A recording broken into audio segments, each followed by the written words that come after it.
بسم اللہ الرحمن الرحیم۔ ایک مرتبہ بی بی عائشہ رضی اللہ تعالی عنہا سے کسی شخص نے یہ مسئلہ پوچھا کہ ایک دفعہ پاؤں دھونے کے بعد کتنے دن تک موزوں پر مسح کر سکتے ہیں۔ بی بی نے کہا، علی علیہ السلام کے پاس جا کر دریافت کرو، ان کو اس بارے میں معلومات ہوں گی، کیونکہ وہ سفر میں رسول اللہ صلی اللہ علیہ وآلہ وسلم کے ساتھ رہا کرتے تھے۔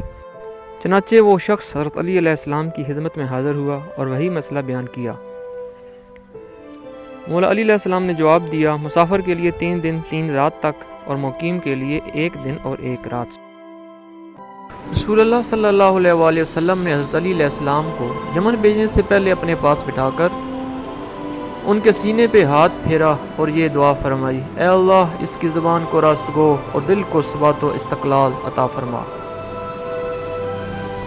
حضرت علی علیہ السلام فرماتے ہیں، اس ذات کی قسم جس نے دانے کو پیدا کیا اور تمام مخلوقات کو پیدا کیا، اس دن کے بعد مجھے 2 آدمیوں کے درمیان کبھی فیصلہ کرنے میں مشکل پیش نہیں آئی۔ سبحان اللہ۔